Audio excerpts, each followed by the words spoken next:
जय मसीह। आज 11 जुलाई 2022 तदनुसार 27 असार 2079 सोमबार। आज हामी माथिल्लो कोठाबाट हेर्नेछौँ।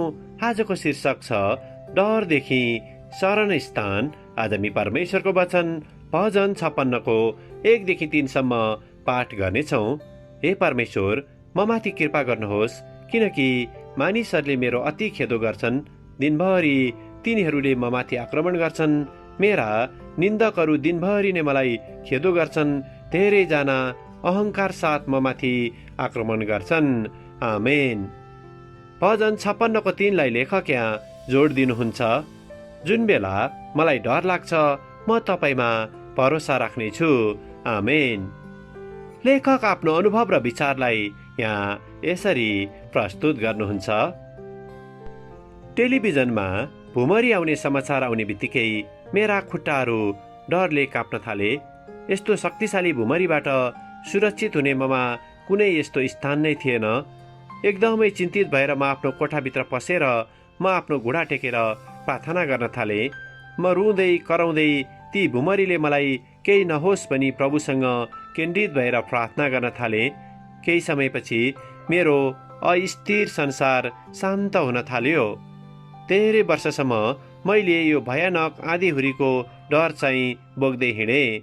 अनि म आफूले आफैलाई सोच्न थालेँ, म एक प्रभुको जन भएर पनि किन प्रभुमा भरोसा राख्न सकिरहेको छैन?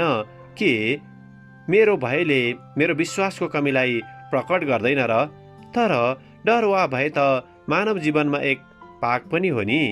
एक बलियो विश्वासीले पनि आफ्नो जीवनको यात्रामा ढिलो वा चाँडो डरसँग सामना गर्नु नै पर्छ। भजन 56 मा दाउद आफ्ना शत्रुहरूसँग डराएको कारण उनले प्रभुलाई पुकार्न थाल्छन्। उनले आफ्ना असुरक्षितपनालाई लुकाउँदैनन्।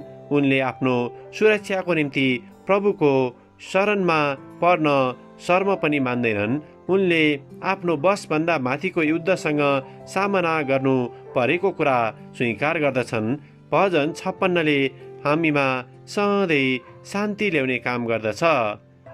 हामी परमेश्वरका सन्तान भए तापनि हाम्रा जीवनका धेरै यस्ता कुराहरू छन् जसले हामीमा भय समेत उत्पन्न गराउँदछ। यद्यपि हामीले आफ्नो भरोसा प्रभुमा राखे तापनि हामीले मानव भावनालाई अस्वीकार भने गर्न सक्दैनौँ। हामी भय, अशान्त र दुखित भएको बेला हामी प्रभुतिर दौडिन सक्छौँ र उहाँ सधैँ हाम्रो आवाज सुन्न र डरमा शान्त पार्न त्यहाँ हुनुहुन्छ भनी भरोसा गर्न सक्छौँ। येशूको नाउँमा आमेन। आजको विचार, मेरा डरहरूका बीचमा म प्रभुमा भरोसा गर्छु। प्रार्थना। प्यारो प्रभु, हाम्रा डरहरूबाट हामीलाई शान्त बनाउनुहोस् र तपाईँ हामीसँग हुनुहुन्छ भन्ने कुरा सम्झन सहायता गर्नुहोस्। तपाईँको शान्तिले हामीलाई भर्नुहोस्। येशूको नाउँमा आमेन। आजको लेखक डन रेचल, दक्षिण क्यारोलिना, अमेरिका। आजको प्रार्थनाको विषय, डरबाट ग्रसित भएका विश्वासीहरूका निम्ति।